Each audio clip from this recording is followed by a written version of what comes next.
She creates noise. She creates noise. She's moving through the world with a powerful voice. She creates noise. She creates. She creates noise. She creates noise. Hi, you're listening to Sarah Nagurney, and welcome to She Creates Noise, a new podcast spotlighting women who power the music industry, coming to you from New York City. Now, if you don't know me yet, here's a little background. I'm a songwriter, producer, manager, educator, and mentor. I've written platinum-selling songs, had tracks on Grammy-nominated records, and released music on both major and independent labels. I've been a jazz singer, a jingle singer, toured with big bands, and became a pop artist, and I've performed at festivals across the U.S., Europe, and Asia. These days, I focus on writing with and developing young talent. In the coming weeks, I'll be pulling back the curtain on the music industry's female changemakers.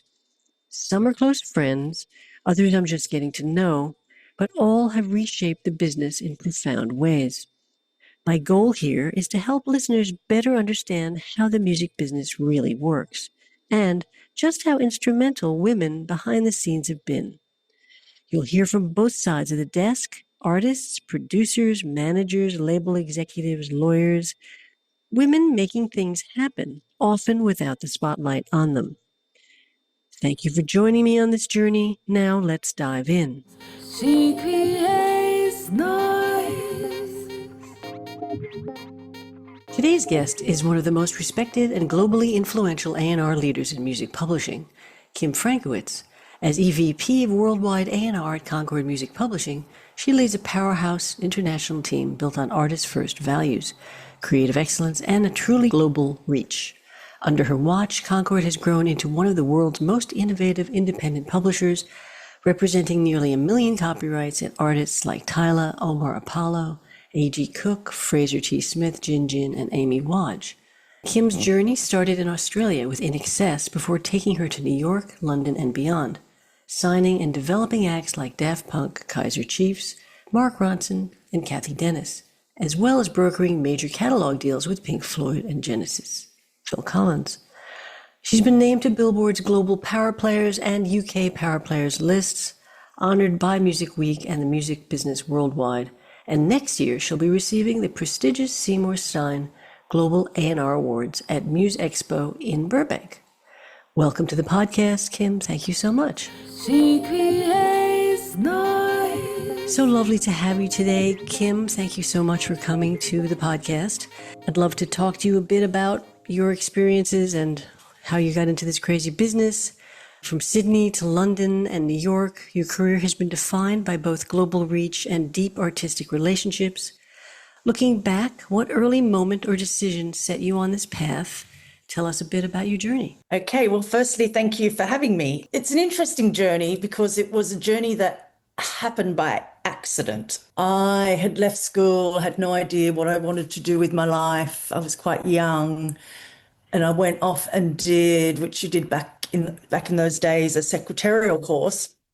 And then I had an office job, and one of the ladies in the office, her husband was a promoter in the city where I grew up, a city called Newcastle, which is 2 hours north of Sydney. He was looking for a secretary, which is what we were called back in those days at the time. And she said, "Oh, do you think it's something you'd be interested in?" And I was like, "Sure. I could go and see bands for free and hang out. Why not?" And so I met with him. He offered me the job. We started working together. The ironic thing about it is, so he booked all the clubs and pubs in Newcastle, the city where I grew up. And I was only 17 when I started working with him, which meant legally I should not have been in those pubs and clubs. But back then they were not as strict as they are these days. And so I started working with him. Like, the Australian touring scene was very, very, very healthy. We'd have lots of Australian and international artists on the touring circuit, and Newcastle was one of the stops on that touring circuit. So we would have so many great bands come through, and we would book them into the clubs and pubs that we represented. And through that, there was a young band from Sydney who I loved. So I gave them a residency at one of our clubs. And that band was a band called INXS. Obviously became friends with the band and their management. And I decided that I loved the music industry, and also something that I'd noticed, there was only one other woman that I dealt with in the industry. And I was like, you know what? I want to be a successful female in the music industry. I was out on a mission because straight away, I was like, there's one woman I'm dealing with here. This is ridiculous. And so then I knew, to better my career, I had to move to Sydney. So one of the agents that I used to deal with a lot, I'd mentioned it to him, and he went, oh, I'll give you a job. Just come. So I said, okay. And then INXS's manager, Chris Murphy, got wind of that and rang me, and he said, no, come and work with us. And so I went to Sydney to meet with him, and he played me. He said, this is going to be the band's next single. And he played me a song, and I went, oh my God, yes, I'm going to come and work with you. And that song was a song called Original Sin, which was one of the first songs that got INXS international recognition. That's great.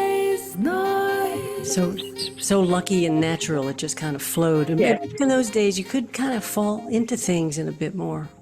Oh, absolutely. Yes. It was very much a sliding doors moment, I always say. So great. And I mean, deservingly, but I just mean there was a kind of an ease about you just trying things. And no, absolutely. Whereas these days, kids have to get internships, and it's much harder to get a break. yeah. So how long did you work with them? I worked with Chris overall for 14 years, I think it was in the end. He had the management company, which obviously was very successful. INXS went on to become one of the biggest bands in the world, which was an incredible journey for me to be a part of and experience.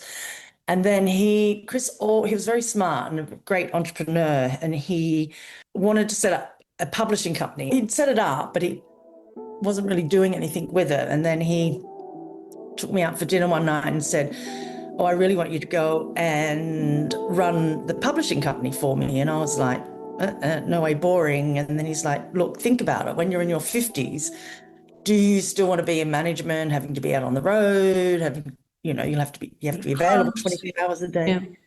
Yeah. And I was like, no. And he went, well, go and learn publishing, because you can grow old gracefully in that business. And thank God I listened to him, and I said, okay, I'll give it a shot. But if I don't like it, I'm coming back to management. And he's like, absolutely. And one of the best right decisions, that I made for my career, to go and learn publishing. Sage advice, and you were very mature for your age. You're just still a teenager? You were a little in early 20s at that time. Early 20s then. Early 20s, yeah. Wow. It's great that happened for you. Now, you've worked with everyone from emerging voices at the time, like Tyla, Omar Apollo, and Mark Ronson, to icons like Pink Floyd and Genesis. How did your creative process shift when you're championing new talent versus working with legacy catalogs? And also, what makes the talent you sign stand out? Two questions there, I know, but... Yes. Well, the first question, look, you just adapt to the needs of the artist at the time. So if there's something going on in the Tyler world, you go into the Tyler world and adapt to that. If there's work that needs to be done in the Pink Floyd catalog world or the Genesis world, you adapt to that and just jump in. When you find a Mark Ronson or Omar Apollo, I mean, obviously they're amazing, but there are a lot of amazing young talents out there. How do you know that it's the right thing for you to sign? What stands out? What makes that extra X factor happen for you? Because I'm the worldwide head of A&R for Concord, I have 30 A&R people around the world that work with me. And, so someone like an Omar was signed by, Jeremy Yohai in our New York office. But the whole point, with my team, I always say to them, it's about, we have to be passionate. We have to care. We have to really believe in what we're signing. And I always say with our roster, I want everybody to be proud of what is on our roster. So it's like we curate the roster. It's very important that, we're proud of who we're working with. We're passionate about who we're working with. And that's how we make the decisions. She creates noise. Right, that makes sense. I guess maybe I was thinking also earlier in the day, early on in your publishing life, when you were signing talent? What was it? I mean, some people say, work ethic or a point of view, or, what would be something like an example of someone like, I really felt it because? Well, it always starts with the music, obviously, number one. And then when you meet with the artist, it's all, if you go and see them live, you want to see that they've got the star quality and that they can deliver. And then when you meet with them, you want to make sure that they are committed and passionate and really want it and are prepared to put the hard work in. Hard work, it's funny how hard work really becomes almost the biggest separating point, because I've met so many talented people that just don't have the work ethic, and you don't know right away. It doesn't always show up right away. I spoke to another A&R woman, and she was saying, yeah, I don't know, I've never worked with anyone who didn't work really hard. In a way, that's terrific, but it's also maybe they was a filtering before they got to her. But sometimes, there are people out there that do a great show, but they're just not where they need to be. Yeah, and then sometimes, people do get I don't think as much nowadays, but I do remember, like in the late 80s, early 90s, a lot of artists didn't necessarily want that commercial success. They wanted to stay cool and indie. But I don't feel that as much nowadays because it's just hard work to break anywhere these days. Yeah, well, I guess when people could sell records or even CDs, their income was more defined. Yeah, exactly. Yes. The music industry is more globalized now than ever. Streaming, social media, and borderless collaborations are changing A&R. A lot of people have said that the American music industry is myopic when it comes to international talent. And I know you've both worked in the US and the UK, and I've spent quite a bit of time in the UK. How different do you notice the ways of working with talent are in, let's say, the US and the UK, and also Australia? Do you notice that the US seems to kind of think, only the United States matters as in terms of artists, or what have you noticed in this international career that you have? In terms of today, in the world that we live in, I don't think that is as much the case, because an artist can break from anywhere nowadays, like out of the blue, whether that's going viral on TikTok or you just have a moment with streaming and then all of a sudden your audience is finding you, and it's not as dictated as it used to be. It was controlled more by the labels back in the day because they could decide who they were signing, who they were prioritizing, who they were putting their money into. And that still happens, but less and less, because things can break from anywhere. That's very true. So it's really because of the internet and everything that's changed so much. No, absolutely. Because yes. I remember when I was an artist and I was talking to a publisher, I think it was here in the US, but I was doing a lot in the UK. And he said, if you get a cut in the UK, I'm not going to count it against songs that you owe me. It's not the same as getting a cut in the US, which that would never happen today, right? What do you think? No, I don't think so. No. And I won't mention his name, but it was kind of like, what? It was like, what? What's going on? I just remember that. So I was like, that's crazy. But I mean, so talking about this international thing, where are the biggest opportunities for truly international artist development coming from over the next few years, as you see it? Development as in, what do you mean there? In almost like what's next internationally. It's kind of a vague thought. Well, look, it's exciting internationally when you see what's going on, with all out of Korea with K-pop and what's been happening in Africa. A lot of the Nigerian artists who've broken internationally, and you mentioned Tyler early, like she's from Johannesburg. The borders are down, properly down, and it's exciting. And I feel it's just a matter of time before India starts breaking more artists internationally, that like it's much more accepted and people are looking for those artists in different territories as well, which is exciting. Yeah, it's exciting. I bet it's a lot more fun too for you. Yeah.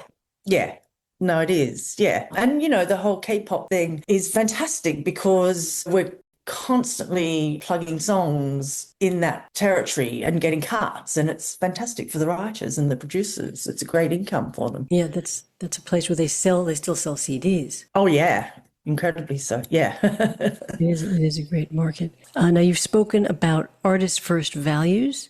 In an era of instant metrics and viral success and a very crowded musical arena, what are some practical ways A&R teams can protect artist integrity while still building commercially successful careers. I mean, I guess that talks a little bit to AI and such. I mean, I know this is a giant issue, but you could have a broader interpretation of the question just in terms of artists, protecting artists. Yeah, well, look, there's always going to be great artists. There just is. You know, music is a part of so many people's lives, and you know, songwriters, artists, musicians are always going to be there, and there's always going to be great ones. And yeah, AI is a very touchy subject, and who knows where this is all going to go. But my gut feeling is music is it's so emotional. It's, you know, until AI has emotion, you know, there'll be noise out there, definitely, but the real music will always win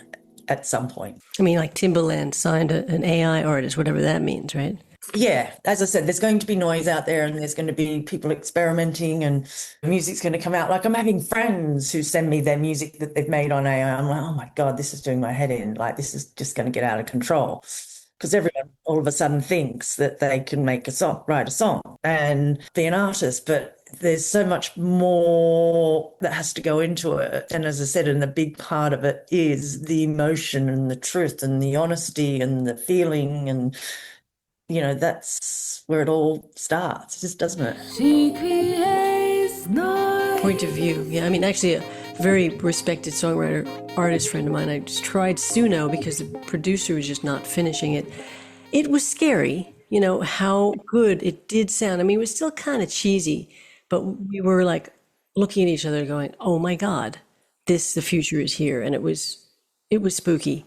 But again, no emotion. The singer sounded like vanilla, and it was just odd, you know, an interesting and worrying trend. Yes. No, absolutely. And we just have to sit tight. And we've navigated so many things over the years in the music industry, so many disruptors, but real talent wins at the end of the day. Yeah. And we have to make sure of that.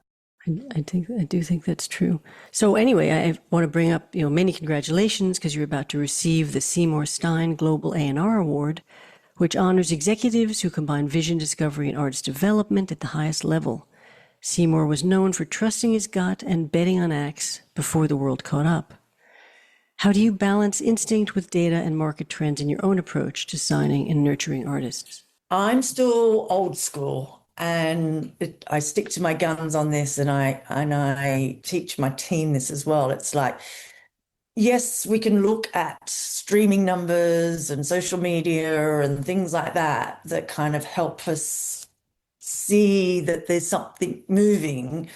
But at the end of the day, we've got to love the music and want to nurture it and work with the artist or the songwriter or the producer. It's like, as I was saying earlier, do we love this? Do we love the people? Do we love the music? If we don't love that, but it's, you know, streaming a gazillion streams, then we shouldn't be doing the deal, because you're doing it for the wrong reason. I mean, there was a trend for a while of people just signing things that were going viral, and the people couldn't deliver because there was some quirk. There was some nonsensical reason why it went viral. No, exactly. Yeah.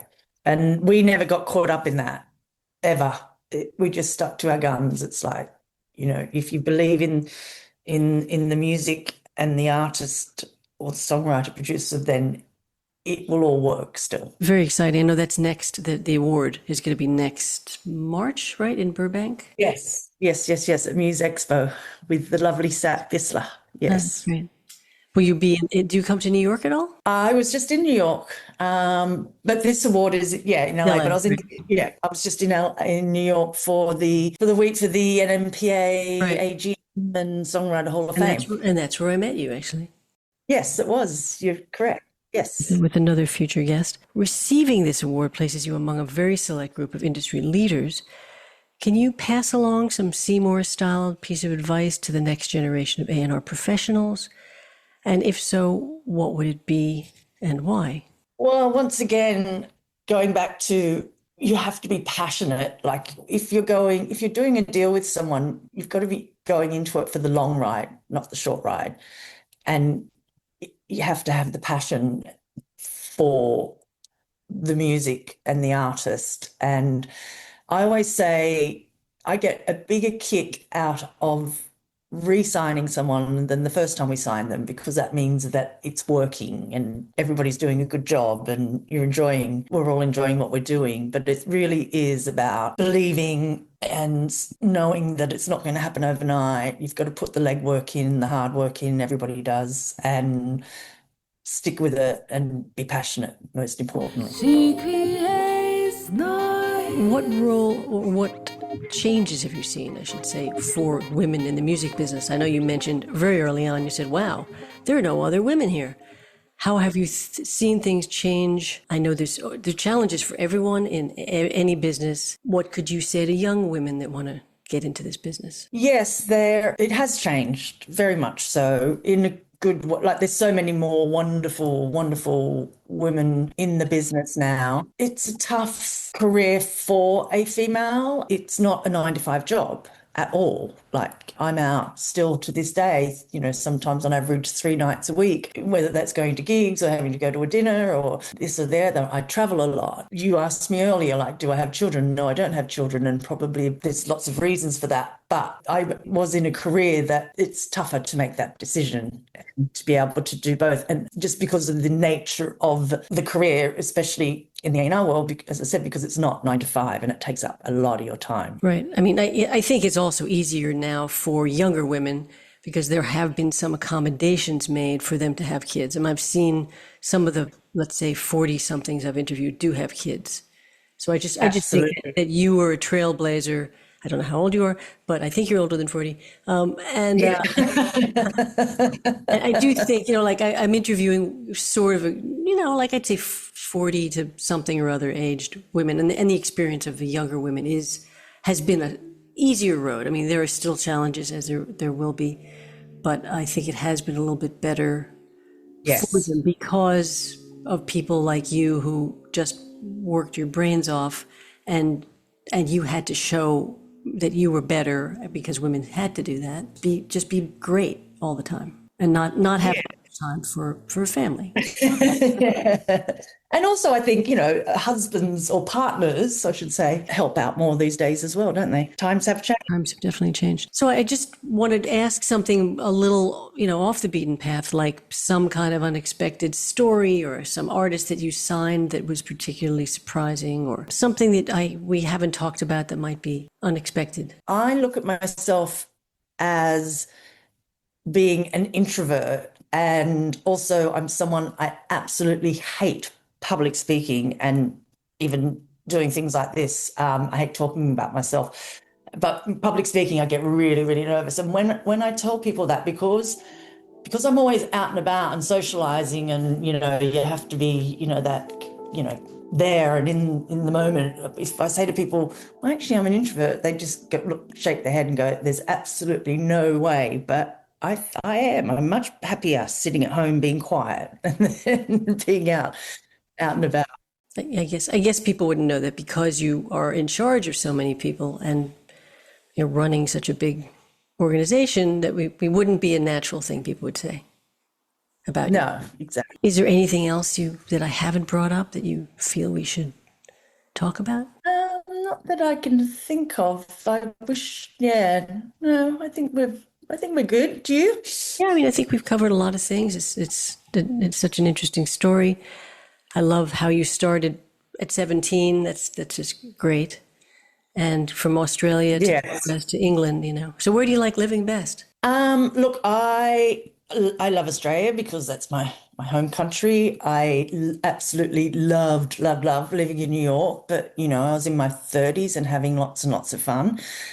When I got to London, I just felt this was the place I wanted to settle. I guess because, you got Europe on your back doorstep. I'm 6 hours away from New York on a flight.